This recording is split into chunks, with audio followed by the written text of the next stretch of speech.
স্বাগত এখন সকালে। পুরো আয়োজনে আপনাদের সঙ্গে আছি আমি মশিউর অনিক।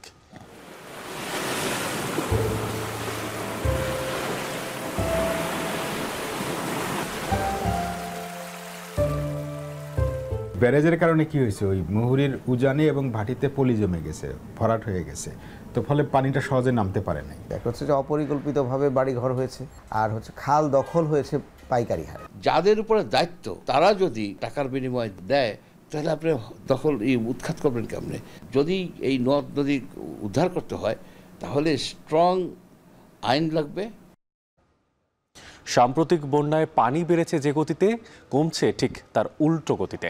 সংকুচিত হয়েছে বন্যার প্রবাহ পথ, অবৈধ দখল আর ভরাটে স্থবির নদী। কমেছে পানি ধারণ ক্ষমতাও, বাড়ছে বিপত্তি। এ নিয়ে বিস্তারিত থাকছে এখন সকালে।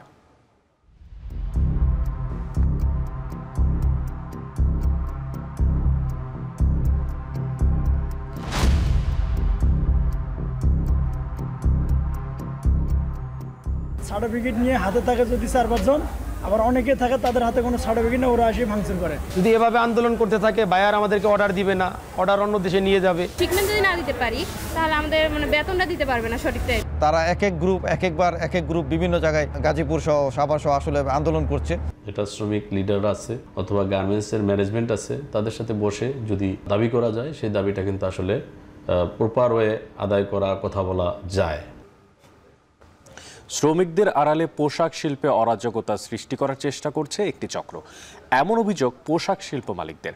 শিল্পাঞ্চলে ও কারখানায় স্বাভাবিক কর্মপরিবেশ না ফিরলে বিদেশি ক্রেতার নতুন অর্ডার হারাতে পারে বাংলাদেশ, আর ক্রয়াদেশ চলে যেতে পারে প্রতিযোগী দেশগুলোতে। তবে এই বিষয়ে রয়েছে বিস্তারিত। তবে শুরুতেই অপরিকল্পিত উন্নয়ন ও দখল বাণিজ্যের প্রসঙ্গ। অপরিকল্পিত উন্নয়ন আর দখল বাণিজ্যের কবলে নদীর প্রবাহপথ সংকুচিত হওয়ায় দীর্ঘস্থায়ী হচ্ছে বন্যা। নদী রক্ষা কমিশন বলছে, ফেনী, নোয়াখালী, লক্ষ্মীপুর সহ বিভিন্ন জেলায় প্রায় 11,000-এর বেশি তালিকাভুক্ত দখলদার থাকলেও তাদের বিরুদ্ধে কখনোই নেওয়া হয়নি কোনো কঠোর ব্যবস্থা। এমন অবস্থায় নদী প্রবাহ স্বাভাবিক করতে সমন্বিত উদ্যোগ নেয়ার জোর দাবি নদী বিশেষজ্ঞদের। আরও জানাচ্ছেন সাজিদ আরাফাত।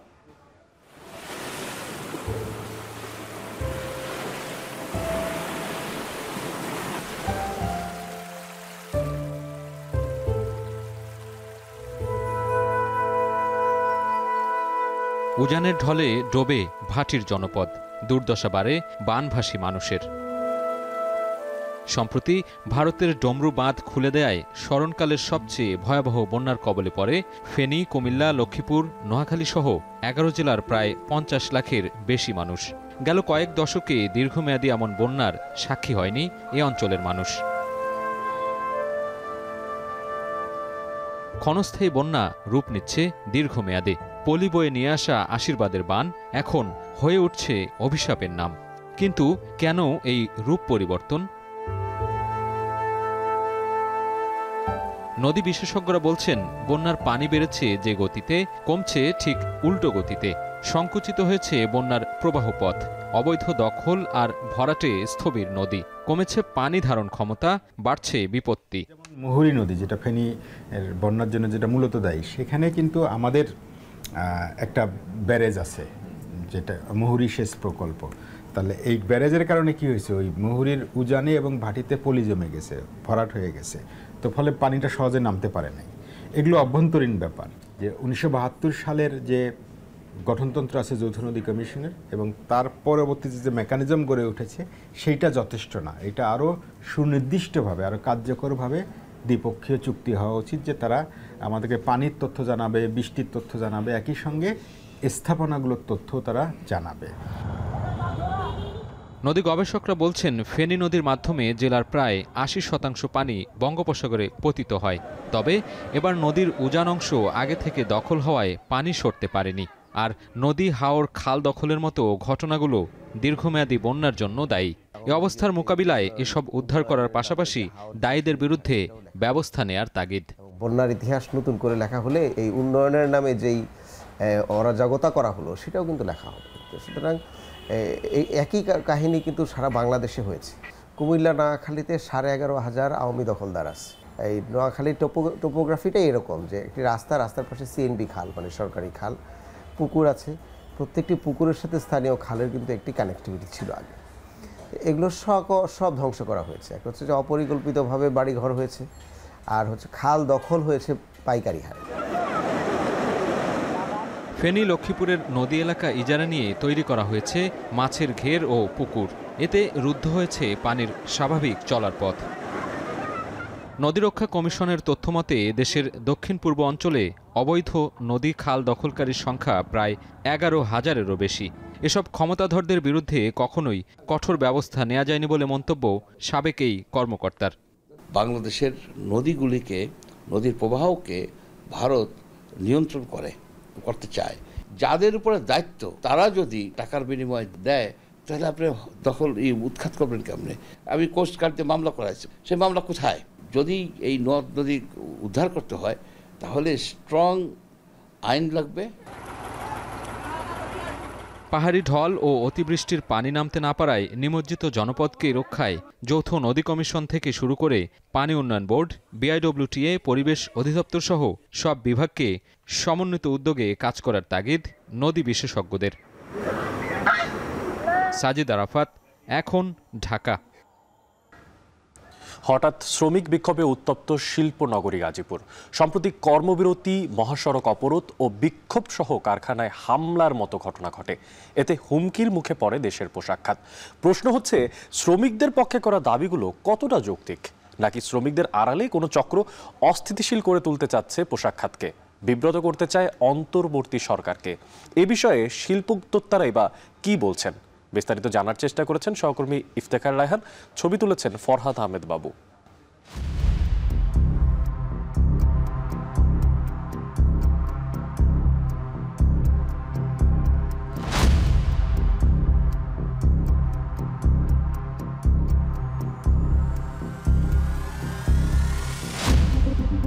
সম্প্রতি শিল্পনগরী গাজীপুরের পোশাক কারখানাগুলোতে নতুন নিয়োগ, বেতন ভাতা বৃদ্ধি ও চাকরিতে নারী পুরুষের সমতা সহ বিভিন্ন দাবিতে বিক্ষোভ করে শ্রমিকদের একাংশ। এক পর্যায়ে ঢাকা, ময়মনসিংহ ও টাঙ্গাইল মহাসড়ক অবরোধ করে বিক্ষোভ শুরু হলে পরিস্থিতি উত্তপ্ত হয়ে ওঠে। শিল্পাঞ্চলে ব্যাহত হয় উৎপাদন, নিরাপত্তা শঙ্কায় বন্ধ হয়ে যায় প্রায় অর্ধশতাধিক পোশাক কারখানা। এ অবস্থায় প্রশ্ন ওঠে, আন্দোলনরত শ্রমিকদের দাবিগুলো কতটা যৌক্তিক? দাবির পক্ষে বিপক্ষে শ্রমিকরাও দাঁড় করছেন ভিন্ন ভিন্ন যুক্তি। তারা বলছেন, শ্রমিকদের আড়ালে পোশাক শিল্পে অরাজকতা সৃষ্টি করার চেষ্টা করছে একটি চক্র।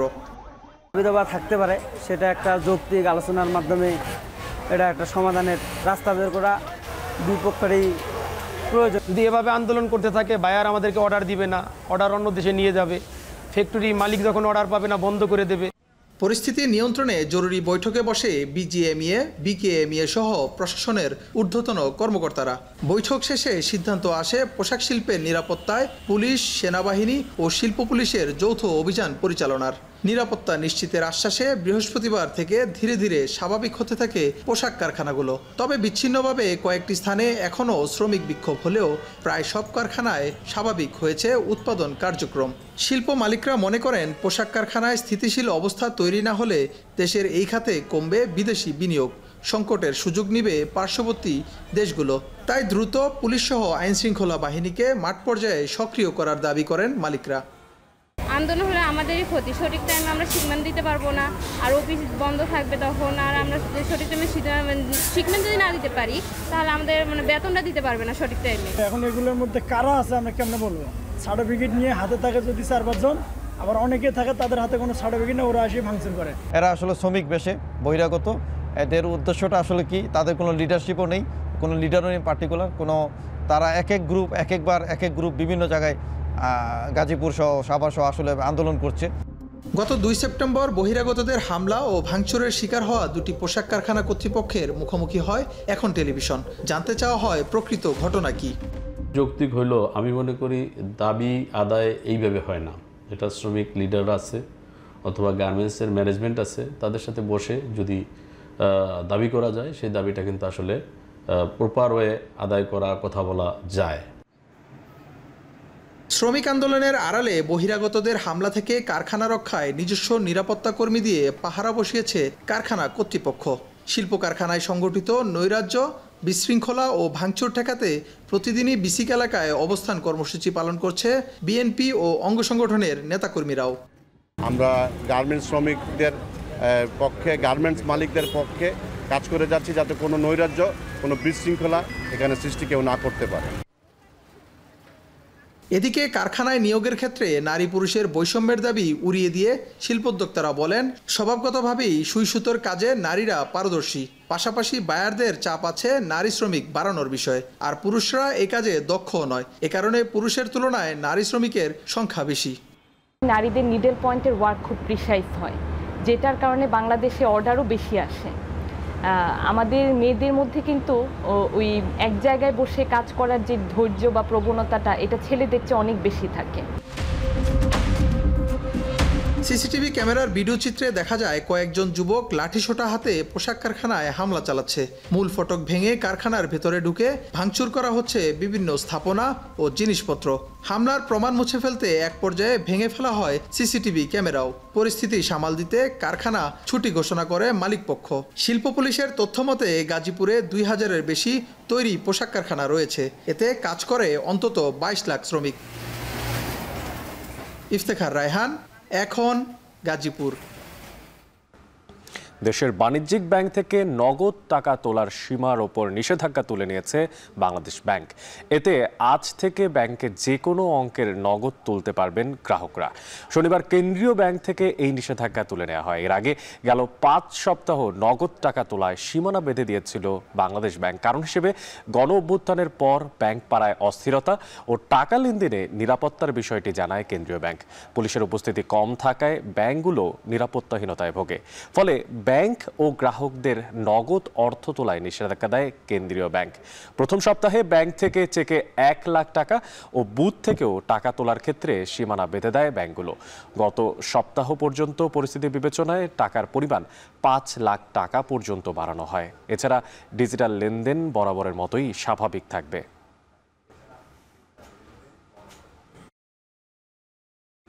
এদিকে ছাত্র আন্দোলনে আমিরাতে বিক্ষোভের দায়ে দণ্ডিত হওয়ার পর সাধারণ ক্ষমা পাওয়া 57 বাংলাদেশির মধ্যে প্রথম ধাপে 14 জন দেশে ফিরেছেন। 47 দিনের কারাবরণ শেষে ফিরলেও অনিশ্চিত ভবিষ্যৎ নিয়ে চিন্তিত তারা। অনেকে 12 থেকে 22 বছর পর্যন্ত সেখানে চাকরি ও সুনামের সাথে ব্যবসা করলেও ফিরতে হয়েছে একদম খালি হাতে। পুনরায় তাদের আরব আমিরাতে ফেরত পাঠানো বা দেশে ফিরে চাকরির ব্যবস্থা করার আহ্বান জানিয়েছে প্রবাসীরা। সহকর্মী শাহিনুল ইসলাম সাগরের সহযোগিতায় হাজেরা শুলির প্রতিবেদনে দেখবেন বাকিটা। সন্তানকে ফিরে পেয়ে কান্নার থামছে না এই মায়ের। অভাবের সংসারে সুদিনের আশায় অনেক কষ্ট করে ছেলেকে বিদেশে পাঠিয়েছিলেন। সংযুক্ত আরব আমিরাতে একটি হার্ডওয়্যারের দোকানে কাজ করত এই তরুণ। ভাবতে পারেননি জেল খেটে খালি হাতে একেবারে দেশে ফিরবে। তাই সরকারের কাছে মায়ের আবেদন, তার ছেলেকে যেন আবারও সে দেশে পাঠানোর ব্যবস্থা করা হয়, না হয় দেশে ব্যবস্থা করা হোক কোনো চাকরি। আমার ছেলেকে আবার যাওয়ার জন্য সুযোগ দেন, না হয় একটা চাকরি, ভালো একটা চাকরি দিলে আমি খুশি হব। ইলেকট্রনিক কোম্পানিতে কাজ করতাম, ইলেকট্রনিক সুইচগারে। তো পরবর্তীতে আমি ভিসা চেঞ্জ করছি, আমি এখন বর্তমানে সেলস ম্যানেজার হিসেবে কাজ করি। বৈষম্য বিরোধী আন্দোলনে সমর্থন জানিয়ে সংযুক্ত আরব আমিরাতে বিক্ষোভ করে দণ্ডপ্রাপ্ত 57 প্রবাসীর মধ্যে প্রথম ধাপে দেশে ফেরা 14 জনের মধ্যে 12 জনের বাড়ি চট্টগ্রামে। এয়ার আরাবিয়ার পৃথক 2টি ফ্লাইট শনিবার রাতে তাদের নিয়ে চট্টগ্রাম শাহ আমানত আন্তর্জাতিক বিমানবন্দরে অবতরণ করে। 47 দিন জেল খেটে প্রবাসীরা সাধারণ ক্ষমা পেয়ে দেশে ফেরায় খুশি স্বজনরা। এজন্য সরকারের প্রতি কৃতজ্ঞতা জানিয়েছেন তারা। তবে একেবারে শূন্য হাতে দেশে ফেরা এসব প্রবাসীর ভবিষ্যৎ নিয়ে উদ্বিগ্ন স্বজন প্রবাসীরা। তাদেরই একজন সাইদুল হক 22 বছর ধরে সুনামের সাথে চাকরি করেছেন আমিরাতে। 15 দিন আগে সেখানে জন্ম নেয়া সন্তানকেও কোলে নিতে পারেননি। দেশটির সরকার দণ্ডপ্রাপ্ত প্রবাসীদের নো এন্ট্রি করায় জানেন না আবারও ফিরতে পারবেন কিনা। স্ত্রী ও পরিজনরা রয়ে গেছেন সেখানে। হ্যাঁ, আমার ফ্যামিলি এখানে, বউ বাচ্চা সব কিছুই ছিল, সব কিছু ফেলে চলে আসছে। আমার একটা বাচ্চা হয়েছে গত 15 দিন আগে, বাচ্চাকে কুলে পর্যন্ত নিতে পারেনি। ওই দেশের গভর্নমেন্টে আমাদেরকে অ্যারেস্ট করছেন, অ্যারেস্ট করে আমাদেরকে মোটামুটি 10 বছর সাজা দিয়েছেন। এবং বর্তমান গভর্নমেন্ট এবং ওই দেশের গভর্নমেন্টের তত্ত্বাবধানে আমরা আবার পুনর্জন্ম হিসেবে দেশে ফিরে আসছি। যদি কোনো ব্যবস্থা ওইখানে না হয়, এখানে আমাদেরকে একটা ভালো কর্মসংস্থান করে দেওয়ার জন্য আমরা খুব উদ্বিগ্ন ছিলাম আমার বাগিনের জন্য। আলহামদুলিল্লাহ আজকে পেয়ে আমরা অনেক খুশি। আরব আমিরাত থেকে ফিরে আসা 14 জন প্রবাসীর মধ্যে 2 জন নেমেছেন শাহজালাল আন্তর্জাতিক বিমানবন্দরে। এ সময় পরিবারের সদস্যরা তাদের পেয়ে আবেগে আপ্লুত হয়ে পড়েন। পরে অন্তর্বর্তী সরকারের কূটনৈতিক প্রচেষ্টাকে ধন্যবাদ জানান আমিরাত ফেরত বাংলাদেশিরা। কিছু লোক আমাদের আম্বারে ঢুকানো হয়, ওরা এসে বলতেছে যে তোমরা সফল হয়ে গেছো, ডক্টর ইউনূস সাহেব আসছে। তখন আমি মন থেকে বলছি আলহামদুলিল্লাহ আমি সফল, আর কোনো সমস্যা নেই, যতদিন টাকা রাখো। বাংলাদেশের জন্য যাদের এত দেশপ্রেম, ইচ্ছা করলে বাংলাদেশ সরকার এদেরকে দেশে একটা চাকরি দিতে পারেন বা চাকরির ব্যবস্থা করতে পারে। এই সময় শাহজালাল বিমানবন্দরে তাদেরকে সংবর্ধনা জানান বৈষম্য বিরোধী ছাত্র আন্দোলনের কেন্দ্রীয় সমন্বয়ক সার্জিস আলম ও হাসনাত আব্দুল্লাহ। তারা জানান আন্দোলনে তাদের অবদান ছাত্র জনতা মনে রাখবে। অন্তর্বর্তীকালীন সরকারের মধ্য দিয়ে আমরা আহ্বান জানাবো, প্রবাসী সরকার যারা রেমিটেন্স যোদ্ধা রয়েছে তারা এই দেশের প্রতি যেহেতু ত্যাগ সবচেয়ে বেশি করে, তাদের ইনভেস্টমেন্ট যেহেতু সবচেয়ে বেশি, তাদের প্রতি যেন সবচেয়ে বেশি মানবিক হয়। ওনারা অল্প কিছু মানুষ সেখান থেকে বের হয়েছেন, আরও আমাদের অনেক ভাই এখনো বন্দী রয়েছে। কাউকে শাস্তি না দিয়ে বন্দী রাখা হয়েছে, কাউকে শাস্তি দিয়ে বন্দী রাখা হয়েছে। আমাদের জায়গা থেকে অন্তর্বর্তীকালীন সরকারকে একটি প্রধান চাওয়া, যেটি হচ্ছে যে আমার সকল ভাইকে যারা এই ছাত্র জনতার অভ্যুত্থানের জন্য এখন জেলে বন্দী রয়েছেন তাদেরকে যেন অতি দ্রুততম সময়ে মুক্ত করা হয়। গেল 19 জুলাই বৈষম্য বিরোধী আন্দোলনের প্রতি সমর্থন জানিয়ে সংযুক্ত আরব আমিরাতে বিক্ষোভ মিছিল বের করে বাংলাদেশি প্রবাসীরা। সে সময় 57 জনকে আটক করে দেশটির পুলিশ। মূলত সংযুক্ত আরব আমিরাতের আইন অনুযায়ী দেশটিতে বিক্ষোভ করা অবৈধ। পরবর্তীতে অন্তর্বর্তী সরকার নেতৃত্ব গ্রহণ করায় প্রধান উপদেষ্টা ডক্টর মোহাম্মদ ইউনূসের আহ্বানে কারাগারে বন্দী ওই 57 জন বাংলাদেশির সাজা মওকুফ করে সাধারণ ক্ষমা ঘোষণা করেন প্রেসিডেন্ট শেখ নাহিয়ান। হাজেরা শিউলি, এখন চট্টগ্রাম।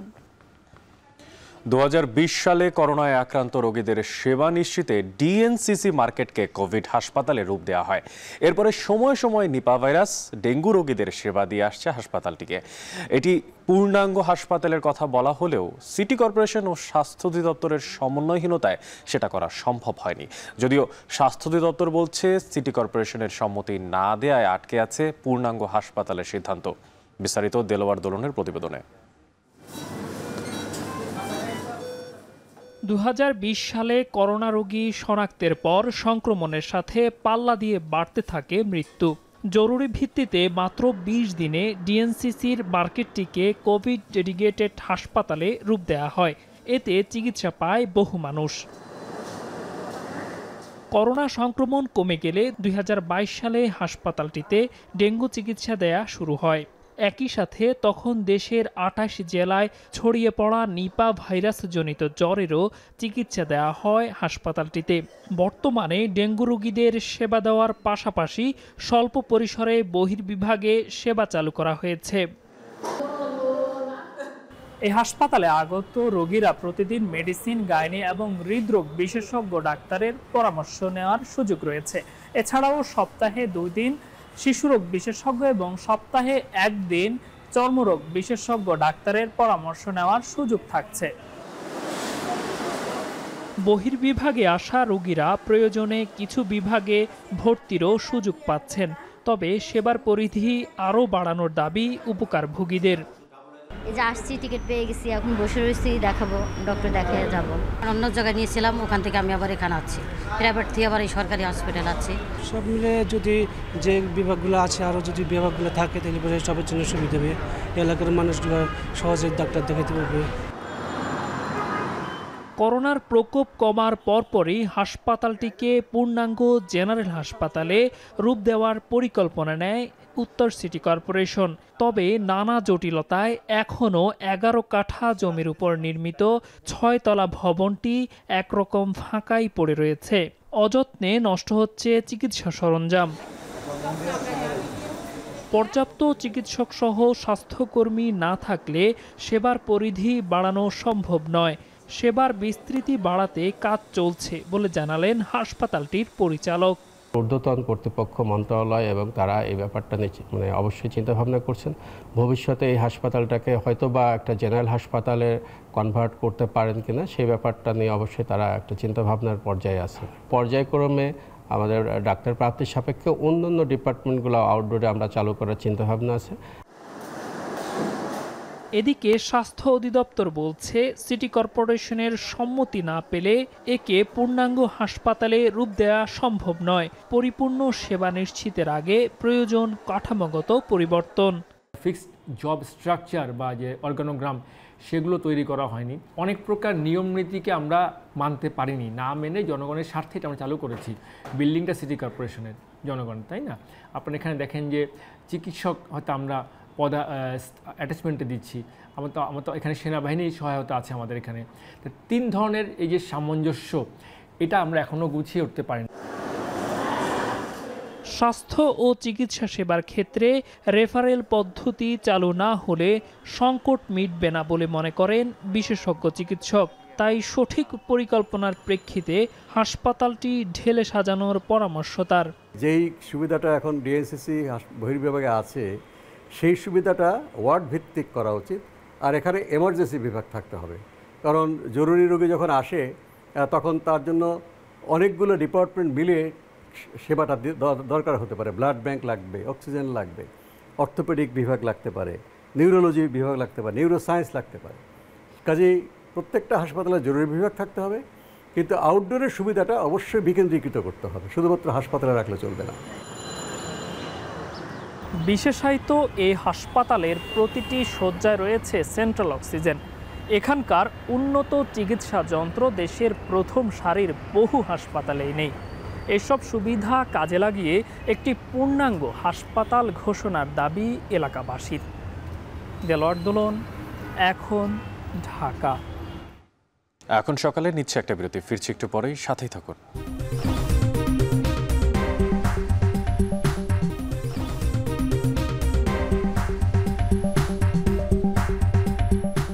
বিরতির পর ফিরে এলাম আবারও। আপনারা দেখছেন এখন সকাল। কৃষি মৌসুমের পরিবর্তনে রাজশাহীর মাঠে মাঠে শুরু হয়েছে শীতকালীন সবজির চাষ। তাতে শাক সবজির চারার জোগাড়ে ব্যস্ততা বাড়ছে চারা উৎপাদনকারী নার্সারিগুলোয়। এতে ঘর গৃহস্থের কাজের সাথে বাড়তি আয়ের সুযোগ হচ্ছে যুবকদের। উৎপাদিত সবজির চারা বিভিন্ন জেলার কৃষকের কাছে বিক্রি বৃদ্ধি পাওয়ায় বেড়েছে নার্সারির সংখ্যাও। বছরে বিভিন্ন জাতের চারা বিক্রি করে নার্সারিগুলো আয় করছে অন্তত 8 কোটি টাকা। রায়হানুল ইসলামের ক্যামেরায় রাকিবুল হাসানের প্রতিবেদনে দেখুন বিস্তারিত। শেষবেলার নরম সূর্য আর ভাদ্রের আকাশে ছেঁড়া মেঘ, তার মাঝেই মাঠ মাঠালে ফসলের নতুন চারা নিয়ে কৃষকের ব্যস্ততায় পাওয়া যাচ্ছে ঋতু বদলের ঘ্রাণ। উপযুক্ত সময়ে বৃষ্টির কারণে নরম মাটি আগেই প্রস্তুতের সুযোগ পেয়েছে কৃষক। প্রাকৃতিক বৈরিতা না থাকায় কৃষি মৌসুম খরিফ 2 এবং রবি মৌসুম জুড়ে হবে হরেক স্বাদের সবজির চাষ। তবে সে লক্ষ্য পূরণের মতো সবজির বীজতলা করে না কৃষক। ক্ষেত খামার বা গৃহস্থের উঠোনে সবজির রোপণে নির্ভরতা বাড়ে নার্সারিতে উৎপাদিত চারার ওপর। চারাগুলো 2 টাকা পিস বা 1 টাকা পিস, যেমন বেগুনের চারা কিনেছি তখন 1 টাকা পিস নিয়েছে। এখন টমেটো কিনলাম, টমেটো চারাগুলো 2 টাকা পিস কিনলাম। আমি ইতিপূর্বে একদিন নিয়ে গেছিলাম, মানটা ভালো আর দামে আমাদের এলাকার চাইতে একটু কম দাম ধরে ভাইজান আমার কাছে। জমি স্বল্পতার কারণে কিংবা জমিতে ফসল আছে কিন্তু চারা ফেলার সেই রকম স্কোপ নাই, সেজন্য মনে করেন যে অনেক অধিকাংশই নার্সারির উপর ডিপেন্ডেন্ট হতে হয়। রাজশাহীর পবা, মোহনপুর, গোদাগাড়ী ও দুর্গাপুর উপজেলার রাস্তার পাশে দেখা মেলে সবজির চারা উৎপাদনের নার্সারি। এখানে পলিথিনের তাঁবুতে ঢেকে মাটির বেডে উৎপাদন হয় টমেটো, পেঁপে, ফুলকপি, বাঁধাকপি, মরিচ, শসা, কুমড়া, করলার মতো সবজির চারা। এ সময়ে জেলার 5 উপজেলার 60% কৃষক সবজির উৎপাদন করায় চারার যোগানে সকাল সন্ধ্যা পরিশ্রম চলে নার্সারি শ্রমিকদের। উৎপাদিত চারাগাছ কিনতে আসেন চাপাই, পাবনা, কুষ্টিয়া, নাটোর সহ বিভিন্ন জেলার কৃষক। তাতে সারি সারি মাটির বেডে বিছানো বীজের যত্ন, অঙ্কুরিত চারার আগাছা পরিষ্কার আর বিক্রির জন্য চারা উত্তোলনে ব্যস্ত সময় পার হয় নার্সারি শ্রমিকদের। তাতে অন্যান্য কাজের ফাঁকে বাড়তি আয়ের সুযোগ হয় তাদের। 500 টাকায় দেয় মহাজনে। কাজ হলো আমাদের পরিচর্যা, মানে নিড়ানো, কোড়ানো, বীজ দেয়া। আমি বীজ চারার নকশা করি, আজ থেকে 10 বছর ধরে এখানে রোজগার করে খাই। পারিশ্রমিক দিন মজুর হয়তো বা প্রত্যেকদিন 500 দেয়, 2 বার খাবার দেয়। এতে দেখা যায় হয়তো বা পারিবারিক সমস্যাগুলো আমার সমাধান হয়, আবার কিছু টাকা জমা হয়। জেলায় শাকসবজি উৎপাদনকারী 21টি ছোট বড় নার্সারিতে শীতকালীন সবজির চারা বিক্রি থাকে প্রায় 4 মাস। এতে প্রতিটি চারা 1 টাকা থেকে 5 টাকা দরে বিক্রি করেন নার্সারি মালিক। তাতে মৌসুমে 8 থেকে 10 কোটি টাকার সবজির চারা বিক্রি হয়। এখন বাঁধাকপি, ফুলকপি, বেগুন, টমেটো, হাইব্রিড মরিচ এগুলো এখনকার জন্য প্রযোজ্য। আর আপনার দেখা যাচ্ছে বছর শেষে যে 2 লক্ষ টাকা 3 লক্ষ টাকা আমাদের হয়তো অনেক সময় লাভজনক হয়, লাভ থাকে। টমেটোর চারা নিতে আসছি, পার চারার দাম 2 টাকা। একটা বেগুনের চারা নিতে গেলে 70 বা 80 পয়সা। এই আপনার একটা কপি নিতে গেলে 2 টাকা 2.5 টাকা পার পিস। সেই হিসাবে মোটামুটি ভালো ব্যবসা হয়। 12 মাসে চারাটা করা যায়, এটা খুব একটা ভালো ব্যবসা, যে কেউ করতে পারে। যারা বেকার আছে, বেকার শ্রেণীর ছেলেবেলে হয়তো চাকরির জন্য হয়তো দাঁড়ে দাঁড়ে ঘুরছে, ওরা যদি আসলে দাঁড়ে দাঁড়ে না ঘুরে যদি মনে করে যে নার্সারি ব্যবসা করবো, সে করতে পারে। এটা খুব একটা ভালো ব্যবসা। চলতি মৌসুমে রাজশাহীতে সবজির চাষ হবে 5,626 হেক্টর জমিতে, যা থেকে সবজির উৎপাদন ধরা হয়েছে 94,920 টন। রাকিবুল হাসান, এখন রাজশাহী। রাজশাহীর বাজারে সবজির সরবরাহ ভালো থাকায় দাম কমেছে প্রায় সব ধরনের সবজির। সপ্তাহ ব্যবধানে বেশিরভাগ সবজির দাম কমেছে কেজিতে 5 থেকে 10 টাকা পর্যন্ত। এছাড়া অপরিবর্তিত রয়েছে পেঁয়াজ ও আলুর দাম। এ নিয়ে বিস্তারিত জানাতে নগরীর মাস্টারপাড়া কাঁচা বাজারে আছেন সহকর্মী মাসুমা আক্তার। মাসুমা, শুভ সকাল। আপনাকে প্রথমে জানতে চাইব যে আজ সকালে বাজারে কি কি সবজি পাওয়া যাচ্ছে, আর পাশাপাশি জানছিলাম যেমনটা যে 5 থেকে 10 টাকা করে সবজির দাম কিছুটা কমেছে, তো খুচরো পাইকারি বাজারে দামের পার্থক্যই বা কেমন দেখতে পাচ্ছেন?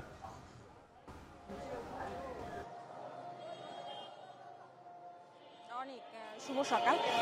সকাল থেকে কিন্তু আসলে জমে উঠেছে এই মাস্টারপাড়া কাঁচা বাজারে যে পাইকারদের উপস্থিতিতে। এছাড়া খুচরা বাজারের যারা ক্রেতা রয়েছেন সাধারণ, তারাও কিন্তু নগরীর অনেকেই আসলে হাঁটতে বেরিয়েও কিন্তু এই বাজারটিতে এসেছেন সকাল সকাল তাদের নিত্য প্রয়োজনীয় যে পণ্যটি সেটি কেনার জন্য। আজকে বাজারে সব ধরনের যে গ্রীষ্মকালীন সবজি যেগুলো রয়েছে সেগুলো যেমন দেখছি পটল, ঢেঁড়স, ধুন্দল, এছাড়া পাশাপাশি সব ধরনের সবজির পাশাপাশি কিন্তু শীতকালীনও বেশ কিছু সবজি কিন্তু আমরা বাজারে দেখেছি। এর মধ্যে মূলা, ফুলকপি, শিম এই সবজিগুলোরও কিন্তু আজকে বাজারে উঠতে দেখেছি এবং বেশিরভাগ সবজিরই কিন্তু সরবরাহ আজকে ভালো রয়েছে এবং ব্যবসায়ীরা বলছেন সে কারণে কেজিতে কিন্তু দাম কমেছে প্রায় 5 থেকে 10 টাকা পর্যন্ত। এখানে পাইকারি পর্যায়ে আসলে সকাল থেকে এই বাজারে সবজিগুলো বিক্রি হয়। এছাড়া পাশাপাশি কিন্তু বেলা বাড়ার সাথে সাথে কিন্তু খুচরা পর্যায়ে কিন্তু খুচরা বাজারের আকারেও কিন্তু এখানে সবজি বিক্রি করেন। আজকে ঢেঁড়স বিক্রি হচ্ছে, যদি দাম দরগুলো একটু জানিয়ে রাখি যে আজকে ঢেঁড়স বিক্রি হচ্ছে বাজারে 25 থেকে 30 টাকা কেজিতে। করলা বিক্রি হচ্ছে দাম কমে 35 থেকে 40 টাকা কেজিতে। কচুরলতি বিক্রি হচ্ছে সেটি 50 থেকে 60 টাকা কেজিতে। পাশাপাশি আজকে পেঁপের কিন্তু পর্যাপ্ত সরবরাহ দেখেছি বাজারে। পেঁপে কিন্তু আজকে দাম আরও কমে 15 থেকে 16 টাকা কেজিতে বিক্রি হচ্ছে। পাশাপাশি কচু যেটি রয়েছে সেটি বিক্রি হচ্ছে 50 থেকে 60 টাকা কেজি দরে। এছাড়া অন্যান্য যে সবজিগুলো রয়েছে, করলার দামও কিন্তু কমেছে প্রায় কেজিতে, কিন্তু বেশ কিছুদিন আগেও কিন্তু আমরা দেখেছি 80 থেকে 90 টাকা কেজিতে কিন্তু করলা বিক্রি হয়েছে বাজারগুলোতে, তবে সেইটি দাম কমে কিন্তু প্রায় অর্ধেকে নেমেছে। এছাড়া আসলে তারা কিন্তু পাইকারি পর্যায়ে সকালে যে সবজিগুলো বিক্রি করছেন সেটি কিন্তু বেলা বাড়ার সাথে সাথে খুচরা বাজারে যখন তারা নিয়ে বিক্রি করছেন সেটি কিন্তু দাম বাড়িয়ে সেটির পার্থক্য আসলে খুব বেশি নয়, মোটামুটি 4 থেকে 5 টাকা কেজি দরে কিন্তু একটু বাড়িয়ে তারা খুচরা বাজারে বিক্রি করছেন। এই ছিল রাজশাহীর মাস্টারপাড়া কাঁচা বাজার থেকে রাজশাহীর শাকসবজির দরদামের সর্বশেষ আমার কাছে। রাজশাহীর মাস্টারপাড়া কাঁচা বাজার থেকে যুক্ত ছিলেন সহকর্মী মাসুমা আক্তার, জানাচ্ছিলেন সেখানকার শাকসবজির সবশেষ দরদাম। অন্যদিকে বৃষ্টির কারণে ক্ষেত নষ্ট হয়ে যাওয়ায় মানিকগঞ্জে পাইকারি বাজারে সবজির সরবরাহ কমেছে, যার কারণে সপ্তাহের ব্যবধানে প্রায় প্রতিটি সবজিতেই দাম বেড়েছে 2 থেকে 5 টাকা পর্যন্ত, আর খুচরা পর্যায়ে যার প্রভাবে বেড়েছে 10 থেকে 15 টাকা। এ নিয়ে ভাটবাউর সবজির আড়ত থেকে সরাসরি যুক্ত হচ্ছেন সহকর্মী আসাদ জামান। আসাদ, প্রথমেই আপনার থেকে সরবরাহ পরিস্থিতিটা জানতে চাইবো, আর তার পাশাপাশি জানাবেন যে পাইকারি পর্যায়ে 2 থেকে 5 টাকা দর বাড়লেও খুচরা পর্যায়ে এত বেশি দাম বাড়ার পেছনের কারণ কি, আর কোন সবজির দরদামই বা কেমন দেখতে পাচ্ছেন?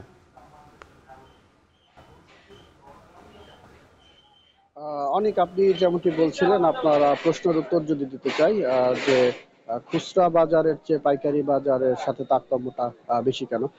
তো আমি বিক্রেতাদের সাথে কথা বলেছি, উভয় বিক্রেতা যারা খুচরা রয়েছে এবং পাইকারি রয়েছে তারা আমাদেরকে জানিয়েছেন যারা পাইকারি ভাবে যারা সবজিগুলো কিনে নিয়ে যায় তারা কিন্তু বিভিন্ন এই বাজার থেকে বিভিন্ন দূরত্বে কিন্তু তারা নিয়ে যায়। সেক্ষেত্রে যে তাদের যে একটা কস্টিং রয়েছে পরিবহন, তাছাড়া যে ঘাটতি রয়েছে যার কারণে কিন্তু আমরা দেখেছি যে 10 থেকে 15 টাকা পর্যন্ত যে একটা খুচরা বাজারের চেয়ে একটা বড় একটা ফারাক সেটা কিন্তু আমরা দেখেছি।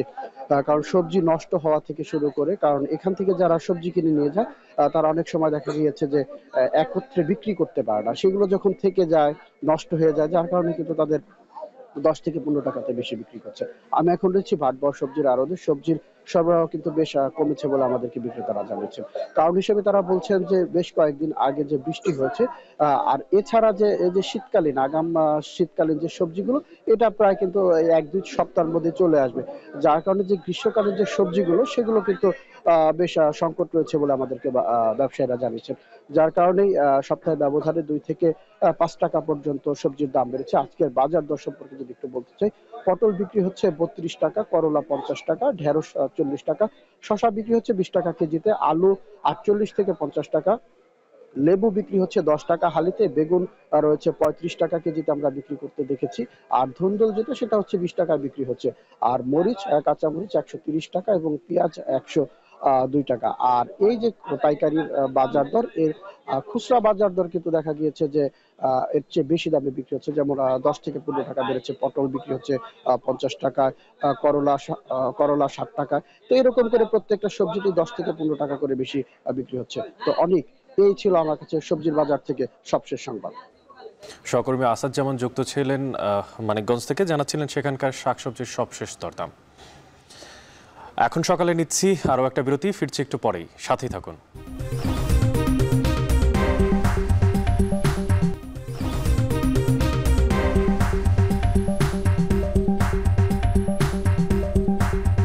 বিরতির পর ফিরে এলাম আবারও, আপনারা দেখছেন এখন সকাল। মাগুরার শালিখা উপজেলা সদরে দীর্ঘদিনের কচুরিপানায় আচ্ছাদিত পরিত্যক্ত কানুদহের খালকে স্বেচ্ছাশ্রমে নতুন রূপ দিয়েছেন স্থানীয়রা। খালটিকে কচুরিপানা মুক্ত করা সহ পার্শ্ববর্তী এলাকার প্রায় পরিচ্ছন্ন করা হয়। আর 3 কিলোমিটার খালটি সংস্কারে সরকারি বেসরকারি কর্মকর্তা, মুক্তিযোদ্ধা, সামাজিক সাংস্কৃতিক ব্যক্তিবর্গ সহ প্রায় 2000 স্বেচ্ছাসেবক অংশ নেন। রূপকাচের প্রতিবেদনে দেখুন বিস্তারিত। পাখির চোখে দেখলে বিস্তীর্ণ খালে কোথাও পানির অস্তিত্ব চোখে পড়ছিল না। এখানে মাছের জীবন ধারণ ছিল অসম্ভব। প্রায় 1 যুগ ধরে কচুরিপানায় ভর্তি থেকে মজা পরিত্যক্ত হয়ে দুর্গন্ধ ছড়াচ্ছিল শালিখা উপজেলা সদরের পার্শ্ববর্তী 3 কিলোমিটার লম্বা কানুদহের খালটি। এর প্রভাবে নষ্ট হচ্ছিল পরিবেশের ভারসাম্য। খালের স্বাভাবিক জীবন ফিরিয়ে আনতে ও খাল সংলগ্ন ইকোপার্কের সৌন্দর্য বর্ধনে স্থানীয়দের নিয়ে কচুরিপানা অপসারণ কার্যক্রমে সক্রিয় হয় স্থানীয় উপজেলা প্রশাসন। জুন মাসের প্রথম সপ্তাহে শুরু হওয়া এ কার্যক্রমে সরকারি বেসরকারি চাকরিজীবী, মুক্তিযোদ্ধা, রাজনীতিবিদ, ছাত্র শিক্ষক সহ বিভিন্ন শ্রেণী পেশার প্রায় 2000 স্বেচ্ছাসেবক অংশ নেন। কয়েকদিনের প্রচেষ্টায় কচুরিপানা মুক্ত হয়ে প্রাণ ফিরে পায় খালটি। খাল পরিষ্কারের কাজে অংশগ্রহণ করতে পেরে আমাদের নিজেদের কাছে গর্ববোধ হচ্ছে। পরিবেশ রক্ষার্থে, পরিবেশের ভারসাম্য রক্ষার্থে আমরা এই খাল পরিষ্কার পরিচ্ছন্নতার কাজে নিয়োজিত আছি। এ ধরনের কার্যক্রমে অংশ নিতে পেরে নিজেদের ভবিষ্যৎ প্রজন্মকে একটি সুন্দর পৃথিবী উপহার দেওয়ার আশা প্রকাশ করেন মুক্তিযোদ্ধা ও সামাজিক নেতৃবৃন্দ। আমরা এখানে মাছের পোনা অবমুক্ত করব, পরিবেশের ভারসাম্য রক্ষা পাবে এবং এই কাজটি যাতে অব্যাহত থাকে। পাখির চোখে পানির অস্তিত্ব খুঁজে না পাওয়া খালটি পরিষ্কারের পর যেন অপরূপ সৌন্দর্যের এক লীলাভূমিতে পরিণত হয়েছে। খালের স্বচ্ছ পানিতে মাছের আনাগোনা বেড়েছে। কেউ কেউ পরিবারের সদস্যদের নিয়ে ঘুরতে আসছেন খালটির পাড়ে নির্মিত ইকো পার্কে। আগে এখানে কেউ আসতো না, এখন পরিস্থিতি ভালো হয়েছে, সময় কাটাতে আসছে, কেউ গল্প করছে, কেউ শখের বসে মাছ ধরতে এসেছে। বর্তমান কচুরি সাফ করাতে মাছ হয়েছে এবং মাছটা আমরা খাচ্ছি। খালপাড়ের আশেপাশে যারা মানুষ তারা এই খালের পানি ব্যবহার করে, অনেকে গোসলও করে, অনেকে অসুস্থ হয়ে পড়ছে। সেই দৃষ্টিকোণ থেকে আমরা চিন্তা করছি যে খালটাকে পরিষ্কার করে একসাথে পার্ক এবং পার্কের পাশেই লেক, লেকটাকে যদি আমরা দৃষ্টিনন্দন করতে পারি খালটাকে, তাহলে আমাদের এই শালিকার মানুষের যে বিনোদনের যে একটা বড় অভাব বা কোথাও যাওয়ার জায়গা নাই, তেমন একটা পরিবেশ তৈরি হবে। স্থানীয় প্রশাসন ও সাধারণ মানুষের যৌথ আয়োজনে এমন কার্যক্রমে উদ্বুদ্ধ হয়ে প্রাণ ও প্রকৃতি রক্ষায় সর্বস্তরের মানুষ এগিয়ে আসবেন, এমনটাই আশা সচেতন মহলের।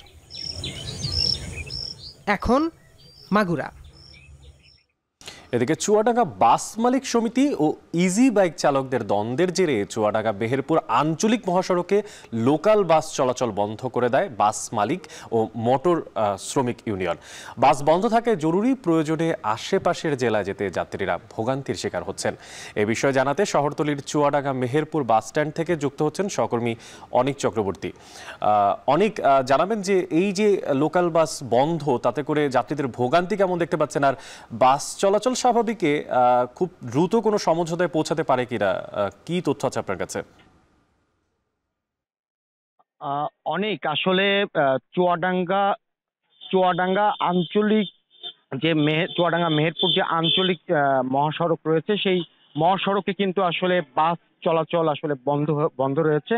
গত বৃহস্পতিবারের পরে কিন্তু আসলে এই আঞ্চলিক মহাসড়কে দুইটি জেলায় আসলে বাস চলাচল বন্ধ হয়ে যায়। শুধু চুয়াডাঙ্গা মেহেরপুরই নয়, চুয়াডাঙ্গা থেকে হাটবোয়ালিয়ার যে বাসগুলো ছেড়ে যায় সেটিও আসলে বন্ধ রয়েছে গত বৃহস্পতিবার থেকে। গত বৃহস্পতিবারের আগেও আসলে বেশ কয়েকদিন বন্ধ ছিল এই আঞ্চলিক মহাসড়কে বাস চলাচল। বৃহস্পতিবারে আসলে কিছু ঘন্টার জন্য আসলে বাস চলাচল শুরু হলেও আসলে তারপরে আবার বাস চলাচল বন্ধ হয়ে যায়।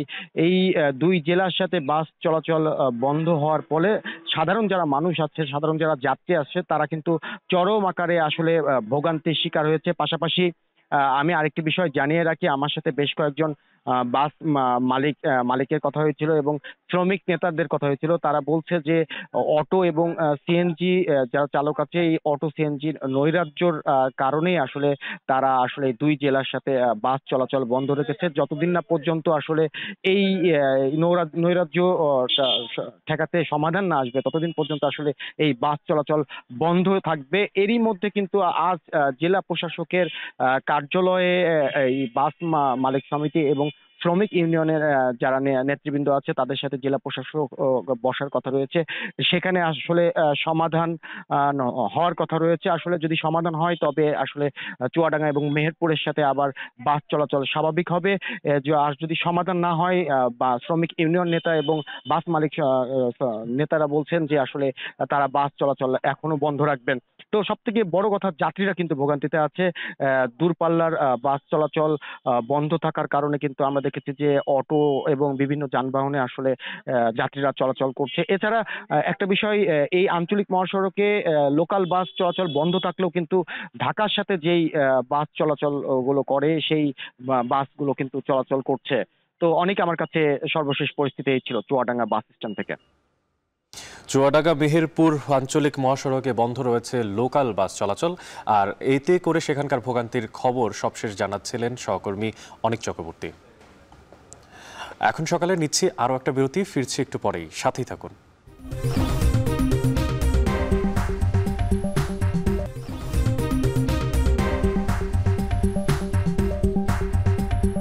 বিরতির পর ফিরে এলাম, আপনারা দেখছেন এখন সকাল। এবার দেশের বাইরের প্রসঙ্গ। জাতিগত সংঘাতে ফের উত্তপ্ত ভারতের 7 সিস্টার্সের রাজ্য মণিপুর। গত 1.5 বছর ধরে মেইতেই সম্প্রদায়ের সঙ্গে কুকি বিদ্রোহীদের চলমান সংঘাতে প্রাণ হারিয়েছে প্রায় 3 শতাধিক মানুষ। নতুন করে সংঘর্ষ দেখা দেয় গোটা মণিপুর রাজ্যে বিরাজ করছে থমথমে অবস্থা। পরিস্থিতি নিয়ন্ত্রণে হিমশিম খাচ্ছে আইন শৃঙ্খলা বাহিনীও। বিস্তারিত জানাচ্ছেন তানভীর জনি। ভারতের উত্তর পূর্বাঞ্চলীয় 7টি রাজ্য নৈসর্গিক শোভা, প্রাকৃতিক সম্পদ ও সাংস্কৃতিক বৈচিত্র্যে ভরপুর। পাশাপাশি বছরের পর বছর ধরে এই 7 সিস্টার্সের মণিপুর রাজ্যে অব্যাহত সশস্ত্র আন্দোলন। বিগত 50 বছরে বিভিন্ন উপজাতীয় গোষ্ঠী নিজেদের অধিকার রক্ষায় লড়াই করে যাচ্ছে। মণিপুরে হিন্দু সংখ্যাগরিষ্ঠ মেইতেই এবং খ্রিস্টান সম্প্রদায় কুকিদের মধ্যে রক্তাক্ত সংঘর্ষ শুরু হয় 2023 সালের মে মাসে। গত 1.5 বছরের সহিংসতায় প্রাণ গেছে 3 শতাধিক মানুষের, বাস্তুচ্যুত হয়েছে কমপক্ষে 50,000 মানুষ। মাঝখানে সহিংসতা কিছুটা কমলেও আবারও মাথাচাড়া দিয়ে উঠেছে সশস্ত্র গোষ্ঠীগুলো। গত কয়েকদিনে রকেট ও ড্রোন হামলায় উত্তপ্ত গোটা মণিপুর রাজ্য। মণিপুরের অনেক জায়গায় সংখ্যাগরিষ্ঠ মেইতেই জাতিগোষ্ঠী অঞ্চলে সক্রিয় আছে গ্রাম রক্ষা কমিটি। এই কমিটি অত্যাধুনিক আগ্নেয়াস্ত্রে সুসজ্জিত গ্রামের সাধারণ নাগরিকদের নিয়ে গঠিত। সম্প্রতি এদের সঙ্গেই সশস্ত্র জঙ্গিদের সংঘর্ষে প্রাণ হারান বেশ কয়েকজন। পরিস্থিতির নিয়ন্ত্রণে রাজ্যের সব শিক্ষা প্রতিষ্ঠান বন্ধ ঘোষণা করে মণিপুর সরকার। পাশাপাশি রাজ্য জুড়ে জোরদার করা হয় নিরাপত্তা ব্যবস্থা। মণিপুরের মোট জনসংখ্যার 65% হিন্দু মেইতেই জনগোষ্ঠী। অন্যদিকে পাহাড়ি অঞ্চলে বাস করে খ্রিস্টান সম্প্রদায়ের নাগা ও কুকি উপজাতির মানুষ। এরকম আরও প্রায় 33টি উপজাতির বসবাস এই মণিপুর রাজ্যে। এদের মধ্যে মেইতেই জনগোষ্ঠী সরকারি চাকরিসহ অন্যান্য সুযোগ সুবিধা পাওয়ার দাবি জানায়। রাজ্যের হাইকোর্ট তাদের দাবি দেওয়া বিবেচনায় নিয়ে আদেশ দিলে সংঘর্ষ দানা বাঁধতে শুরু করে অন্য গোষ্ঠীদের সঙ্গে। এছাড়া পাহাড়ি অঞ্চল থেকে বেআইনি দখলদারদের উচ্ছেদের ঘোষণা দেয় রাজ্য সরকার। সেখানে বসবাসরত বেশিরভাগই ছিল কুকি জনগোষ্ঠী। ধীরে ধীরে জাতিগত এই সংঘাত ছড়িয়ে পড়ে গোটা রাজ্যে। বিভিন্ন জাতি ধর্মের মানুষের বসবাসের কারণে একসময় মণিপুর রাজ্যকে বলা হতো মিনি ইন্ডিয়া। জাতিগত বিভাজনের কারণে এখন তা ভেঙে টুকরো টুকরো হওয়ার পথে। তানভীর জনি, এখন বিশ্ব। আরজিকর কাণ্ডে আন্দোলন চরম পর্যায়ে পৌঁছানোয় কলকাতা সহ পুরো পশ্চিমবঙ্গে ব্যাহত হচ্ছে স্বাভাবিক জীবনযাত্রা। আতঙ্কে বাজার বন্দরেও যাওয়াও কমিয়ে দিয়েছে সাধারণ মানুষ। এতে অনেকটাই ক্রেতাশূন্য হয়ে পড়েছে নিত্যপণ্যের বাজার। লোকসান গুনতে হচ্ছে মাছ, মাংস ও সবজি ব্যবসায়ীদের। একই হাল হোটেল, রেস্তোরাঁ, স্বর্ণালংকার ও সবিজ অঙ্গনের ব্যবসায়ীদেরও। কলকাতা থেকে কমল দত্তের পাঠানো তথ্য, ছবিতে দেখবেন বাকিটা। আরজিকর কাণ্ডে প্রায় 1 মাস ধরে চলমান আন্দোলনে উত্তাল কলকাতা সহ গোটা পশ্চিমবঙ্গ। চিকিৎসকদের আন্দোলনে সমর্থন দিয়ে পথে নেমেছেন সাধারণ মানুষ, বিভিন্ন রাজনৈতিক দল, পেশাজীবী সংগঠন, এমনকি তারকারাও। এতে চরম রাজনৈতিক অস্থিরতার পাশাপাশি টালমাটাল গোটা রাজ্যের ব্যবসা বাণিজ্য। সকাল সন্ধ্যা কলকাতার যেসব বাজারে ভিড় লেগে থাকতো, সেখানে এখন ক্রেতা শূন্যতায় সময় পার করছেন বিক্রেতারা। আতঙ্কে বাজারে আসছে না মানুষ। তার উপর আন্দোলনের কারণে সরবরাহ ঘাটতিতে মাছ, মাংস ও সবজির দামও চড়া। তাই চাহিদার চেয়েও কম পণ্যেই কোনো রকম দিন পার করার চেষ্টা করছেন বাসিন্দারা। এতে ব্যবসায় মন্দার ধাক্কা লাগায় মাথায় বাজ পড়ার মতো অবস্থা ক্ষুদ্র ব্যবসায়ীদের। আর জিগলের এই ব্যাপারটা নিয়ে তো প্রভাব পড়েছেই বাজারে। যেরকম আমাদের বিকেলে একটা বাজার হতো, অফিস কলিগরা সব ঢুকতো, তারা সব ওইদিকে বেরিয়ে যাচ্ছে, আর সেরকমভাবে বাজারে কেউ আসতে চাইছে না। नुकसान तो बहुत हो रहा है। नुकसान जितना आदमी जो खरीद रहा है, एक तो बिक नहीं रहा है, और ये सब कच्चा माल है, खराब तो होना ही है। एक से दूसरा दिन में जो खराब हो जा रहा है। আরজিকর কাণ্ডে বিচারের দাবিতে হওয়া আন্দোলনে যে শুধু নিত্যপণ্যের বাজারে প্রভাব পড়ছে তা নয়। বিশেষ করে বাংলাদেশি পর্যটকদের আনাগোনা কমায় নিউ মার্কেট এলাকার শপিং মল থেকে শুরু করে আবাসিক হোটেল ও রেস্তোরাঁর আয়েও ভাটা পড়েছে। এমনকি লোকসান গুনতে হচ্ছে মিষ্টি ও স্বর্ণালংকারের দোকানিদেরও। তবু আরজিকরের নারী চিকিৎসককে নৃশংসভাবে হত্যার বিচারের দাবিতে চলমান আন্দোলনে পূর্ণ সমর্থনের কথা জানান ব্যবসায়ীরা। সামগ্রিকভাবে ব্যবসার ভাটা আসছে, মানুষ নানাভাবে বিভ্রান্ত, তারা বাজারমুখী হতে চাইছে না। এটা নিয়ে আমাদের খুব অশান্তি আমাদের ব্যবসায়িক লেভেলে রয়েছে, তার প্রতিকারও তারা পেতে চাইছে। অবশ্যই সমর্থন জানাচ্ছি, কিন্তু এটাও যদি দ্রুত নিষ্পত্তি হয় সেদিকটা হলে খুব ভালো হয় আর কি আমাদের ব্যবসাদারদের দিক থেকে। এদিকে উত্তপ্ত পরিস্থিতিতে পশ্চিমবঙ্গবাসীর নজর এখন টেলিভিশন কিংবা সংবাদপত্রের দিকে। দর্শক শূন্যতা দেখা দিয়েছে সিনেমা হলগুলোয়। সিনেমার পাশাপাশি টেলিভিশনের জনপ্রিয় সিরিয়ালগুলোতেও খুব একটা আগ্রহ নেই সাধারণ দর্শকদের। এতে অন্যান্য ব্যবসার মতোই মন্দার হাওয়া লেগেছে কলকাতার সবিজ অঙ্গনেও। এখন কলকাতা। শিক্ষার্থীদের কর্মঘণ্টা বেঁধে দেওয়া নিয়ে বিপত্তি বাড়ছে কানাডায়। সপ্তাহে 24 ঘন্টা কাজের সুযোগের কথা বলা হলেও তা এখনও অনুমোদন দেওয়া সম্ভব হয়নি। এতে জীবনযাত্রার ব্যয় বাড়লেও আয় বাড়ার কোনো পথই দেখছেন না শিক্ষার্থীরা। অনেকে আবার দেশ থেকে অর্থ এনে টিউশন ফি সহ প্রয়োজনীয় ব্যয় মেটাচ্ছেন। কানাডা থেকে সৈয়দ ইফতেখারের প্রতিবেদনে দেখুন বাকিটা। চাকরির বাজারে কিছুতেই স্বস্তি ফেরাতে পারছে না কানাডা। ভালো চাকরি পেতে হিমশিম খাচ্ছেন অনেকেই। সবচেয়ে বেশি বিপাকে বিদেশি শিক্ষার্থীরা। পড়াশোনার মান বাড়াতে চলতি বছরের এপ্রিলে আন্তর্জাতিক ছাত্রছাত্রীদের জন্য উন্মুক্ত কর্মঘণ্টা বাতিল করে সপ্তাহে 24 ঘন্টা কাজের সুযোগ দেওয়ার ঘোষণা দেন কানাডার অভিবাসন মন্ত্রী মার্ক মিলার। সিদ্ধান্তটি সেপ্টেম্বর থেকে কার্যকর হওয়ার কথা থাকলেও তা এখনও অনুমোদন দেয়নি মন্ত্রিসভা। এতে কেবল 20 ঘন্টা কাজের সুযোগই মিলবে। ক্ষমতাসীন লিবারেল সরকারের দোটানায় তাই ঝুলছে লাখ লাখ শিক্ষার্থীর আর্থিক ভাগ্য। Work hours are less, but it will create new more opportunities for the other people because we had the job crisis in Canada before. ওইটা আমাদের জন্য একটু খারাপ হবে, আমাদের ইনকামটা একটু কমে যাবে। এক গবেষণায় দেখা গেছে অস্ট্রেলিয়া ও যুক্তরাষ্ট্রে যারা প্রতি সপ্তাহে 28 ঘন্টার বেশি কাজ করেন তাদের একাডেমিক কর্মক্ষমতা উল্লেখযোগ্য হারে কমে গেছে। তবে অন্য দেশের চেয়ে কানাডায় এই সুযোগ কম বলে মনে করেন শিক্ষার্থীরা। কেননা শ্রমবাজারে অস্থিরতা কমাতে সপ্তাহে কেবল 20 ঘন্টা কাজের সুযোগেই অটল জাস্টিন ট্রুডো সরকার। ভারতীয় শিক্ষার্থীদের সবচেয়ে জনপ্রিয় গন্তব্যগুলোর একটি কানাডা। বিভিন্ন কলেজ ও বিশ্ববিদ্যালয়ে নথিভুক্ত মোট বিদেশি শিক্ষার্থীর 1/3-এরও বেশি ভারতীয়। 2023 সালে প্রায় 7 লাখ স্টাডি পারমিটের মধ্যে ভারতীয় সংখ্যা 2.5 লাখের বেশি। ফলে দেশটির চাকরির বাজারেও বাংলাদেশিদের তুলনায় অনেকটাই এগিয়ে ভারতীয় শিক্ষার্থীরা। সৈয়দ ইফতেখার, এখন কানাডা। এখন খেলার প্রসঙ্গ। বাংলাদেশ ভারতের মধ্যকার টেস্ট সিরিজের কানপুরে হতে যাওয়া দ্বিতীয় ম্যাচ নিয়ে ভারতীয় একটি ধর্মীয় সংগঠনের হুমকি থাকলেও তাতে চিন্তিত নয় বিসিবি। পরিচালক নাজমুল আবেদিন ফাহিম বলেছেন, যেভাবে সিরিজ আয়োজন করা হয়েছে সেভাবেই সফর করবে টিম বাংলাদেশ। এসকে শাওনের প্রতিবেদনে বিস্তারিত। দরজায় কড়া নাড়ছে ভারত সিরিজ। 2 টেস্ট ও 3 টি-20-র জন্য স্কোয়াড চূড়ান্ত না হলেও ঐচ্ছিক অনুশীলন করছেন বাংলাদেশ দলের ক্রিকেটাররা। তবে ভারতীয় গণমাধ্যমের খবর, কানপুরে সিরিজের দ্বিতীয় টেস্ট না হতে দেওয়ার জন্য হুমকি দিয়েছে দেশটির একটি ধর্মীয় সংগঠন। তাদের অভিযোগ, শেখ হাসিনা সরকার পতনের পর বাংলাদেশে সাম্প্রদায়িক নির্যাতন হয়েছে, এজন্য টেস্ট সিরিজ বাতিলের দাবি জানিয়েছে তারা। এ নিয়ে কি ভাবছে বাংলাদেশ? এরকম থাকে সবসময়, সব দেশের খেলাতে এরকম প্রায় অন অ্যান্ড অফ থাকে, কিন্তু আমার মনে হয় না সেটা বড় একটা থ্রেট। আমাদের যেভাবে ট্যুর অ্যারেঞ্জমেন্ট করা আছে আমরা সেভাবে যাব। ভারত সিরিজকে সামনে রেখে কবে নাগাদ শুরু হতে পারে ক্যাম্প, আর দলে কোনো ইনজুরি সমস্যা আছে কিনা সেই আপডেট দিলেন বিসিবি পরিচালক নাজমুল আবেদিন ফাহিম। ইনজুরি সমস্যা নেই আমি যতটুকু জানি। আশা করছি যে ফুল টিমকে পাওয়া যাবে। সাকিব কাউন্টি খেলতে গেছে, বাকি সবাই অ্যাভেলেবেল থাকবে আশা করছি। 8 তারিখে খুব সম্ভবত অনিশ্চিত একটা দিন আছে, বাট 9 তারিখ থেকে টিমের ফুল ফ্লেজ প্র্যাকটিস হবার কথা। ক্রিকেটের যে কোনো ফরম্যাটেই শক্তিশালী দল ভারত। অনুমিতভাবেই বলা যায় বাংলাদেশের জন্য চ্যালেঞ্জিং হতে যাচ্ছে ভারত সফর। তবে সদ্য শেষ হওয়া টেস্ট সিরিজে পাকিস্তানকে হোয়াইট ওয়াশ করায় টাইগারদের নিয়ে বেশ আশাবাদী বিসিবি কর্তা। তার মতে হাসান মাহমুদ, নাহিদ রানাদের দিকে থাকবে প্রতিপক্ষের আলাদা ফোকাস।